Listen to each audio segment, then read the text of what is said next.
50% సుంకాలతో భారత ఆర్థిక వ్యవస్థను దెబ్బతీయాలని అమెరికా వేసిన ఎత్తుగడకు భారత్ కూడా ప్రతివ్యూహం సిద్ధం చేసింది. భారతదేశ అతి పెద్ద వాణిజ్య భాగస్వామి అమెరికా వైఖరిలో మార్పు రావడంతో కొత్త వాణిజ్య భాగస్వాములను తయారు చేసుకుంటున్నది. అమెరికాతో జరిగే వాణిజ్యం కన్నా రెట్టింపు స్థాయిలో వాణిజ్యం చేసుకోవడానికి ప్రపంచంలోనే అత్యంత శక్తివంతమైన దేశాలైన బ్రిటన్, చైనా, రష్యాలతో సంబంధాలను భారత్ ఇప్పుడు మెరుగుపరుచుకుంటున్నది. అమెరికా ఎత్తుగడలను ముందే పసిగట్టిన భారత ప్రధానమంత్రి నరేంద్ర మోడీ ఇటీవలే అటు బ్రిటన్కు ఇటు రష్యాకు వెళ్ళి వచ్చారు.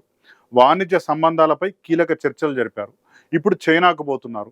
ఆ దేశంతో కూడా వాణిజ్య సంబంధాలు పెంచుకునే దిశగానే చర్చలు జరుపుకుంటున్నారు. అటు బ్రిటన్, రష్యా, చైనా కూడా భారతదేశానికి స్నేహహస్తం అందించడానికి సంసిద్ధంగా ఉన్నాయి. దీంతో రాబోయే కాలంలో ఈ మూడు దేశాలతోనే భారతదేశం 30 లక్షల కోట్ల రూపాయల విలువైన వ్యాపారం చేయబోతున్నది. ఇది అమెరికా కూడా ఊహించని పరిణామం. అంటే మేము సుంకాలు విధించి ఆ దేశాన్ని దెబ్బతీస్తే భారత్ వికలమైపోతుంది, భారత ఆర్థిక వ్యవస్థ దెబ్బతింటుంది అన్నది అమెరికా ఆలోచన.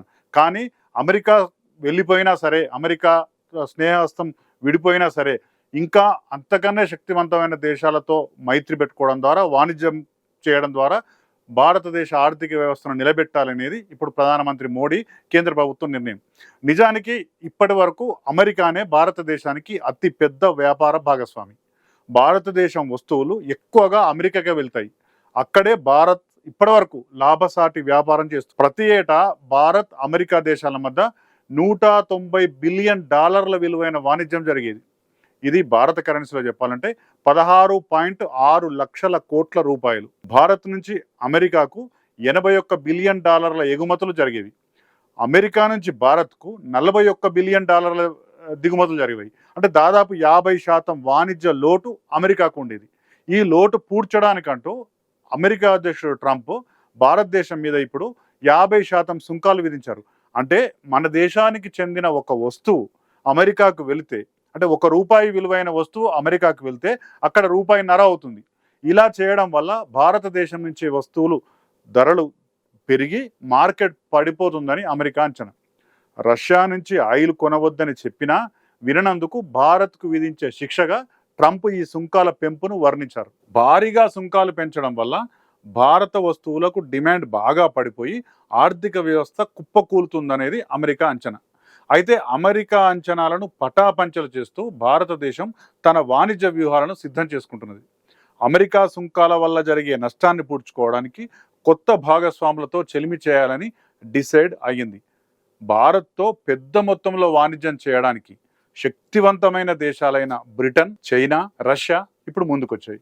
భారత్ నమ్మదగిన వాణిజ్య భాగస్వామి కాదని అమెరికా ఒకవైపు మనల్ని బదనాం చేస్తుంటే, భారత్ వాణిజ్యాన్ని పెంపొందించుకునేందుకు అనువైన దేశంగా బ్రిటన్, రష్యా, చైనా భావిస్తున్నాయి.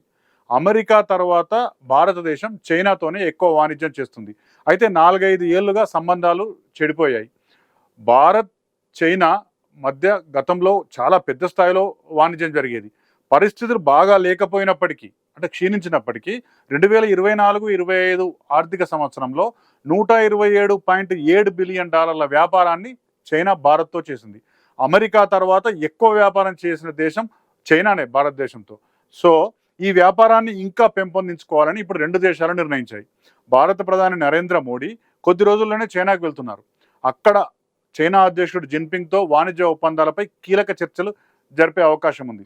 వాస్తవంగా గాల్వాన్ లోయ ఘటనకు ముందు ఏ విధంగానైతే రెండు దేశాల మధ్య వర్తక వాణిజ్యం నడిచిందో అదే విధమైన పరిస్థితిని పునరుద్ధరించాలని ఇప్పుడు భారత్, చైనా ఒక అంగీకారానికి వస్తున్నాయి. దీంతో అమెరికాతో ఎంత మొత్తంలో అయితే వ్యాపారం చేస్తుందో అంతే మొత్తంలో భారత్ ఇకపై చైనాతో వ్యాపారం చేసే అవకాశం ఉంది. బ్రిటన్ కూడా భారత్కు పెద్ద అండగా నిలవడానికి ముందుకు వచ్చింది.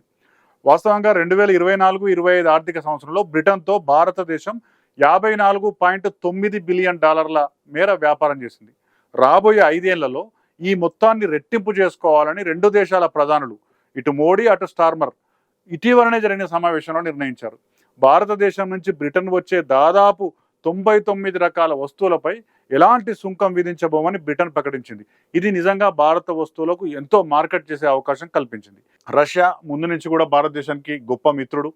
రష్యాతో భారతదేశానికి చాలా ఏళ్లుగా మైత్రి ఉంది. ఆ మైత్రి ఇటీవల కాలంలో బాగా బలపడుతుంది. అంటే అమెరికా హెచ్చరించినా సరే తమతోనే భారతదేశం ఉందనే ఒక కృతజ్ఞత భావంలో ఇప్పుడు రష్యా ఉంది. అందుకే భారత ఆర్థిక వ్యవస్థను పెంపొందించే బాధ్యతను కూడా రష్యా మీదేసుకోక తప్పని పరిస్థితి వచ్చింది. ఒక మిత్రునిగా రష్యా ఆ పాత్ర పోషించడానికి ముందుకొస్తున్నది. అమెరికాతో వైరం పుణ్యమా అని రష్యా మరింత చొరవ చూపి భారత్ కోసం చాలా తాపత్రయపడుతుంది. ఇప్పటికే పెట్రోల్ ఉత్పత్తులను, గ్యాస్‌ను, యుద్ధ పరికరాలను చాలా తక్కువ రేటుకు రష్యా భారత్‌కు అందిస్తున్నది. దీనివల్ల దాదాపు ₹1,00,00,000 భారత్‌కు ప్రతి ఏటా లాభం జరుగుతుంది. ఇక 2 దేశాల మధ్య వాణిజ్యం మరింత వృద్ధి చెందాలని ఇటీవలనే రష్యాలో పర్యటించిన మోడీ, రష్యా అధ్యక్షుడు పుతిన్ మధ్య అంగీకారం కూడా కుదిరింది. 2024-25 ఆర్థిక సంవత్సరంలో భారత, రష్యాల మధ్య $68.7 బిలియన్ వ్యాపారం జరిగింది. 2025-26 ఆర్థిక సంవత్సరంలో $100 బిలియన్ వరకు 2 దేశాల మధ్య వాణిజ్యం జరిగే అవకాశాలు స్పష్టంగా కనిపిస్తున్నాయి. ఇక ఈ 3 దేశాలతో పాటు ఇప్పటికే భారతదేశానికి మెరుగైన వాణిజ్య సంబంధాలున్న UAE, Saudi Arabia, Indonesia, Iraq, Singapore లాంటి దేశాలతో కూడా ఇంకా వాణిజ్యం పెంపొందించుకోవడానికి భారత్ ప్రయత్నాలు ప్రారంభించింది. మొత్తంగా అమెరికా సుంకాలు విధించి భారత ఆర్థిక వ్యవస్థను నాశనం చేయాలని పన్నాగం పన్నింది. భారతదేశం కూడా సకాలంలో ఈ ముప్పును గ్రహించి కొత్త వాణిజ్య భాగస్వాములను తయారు చేసుకోవడం ద్వారా నష్టాన్ని నివారించగలదనే అంచనాలు బాగా ఉన్నాయి.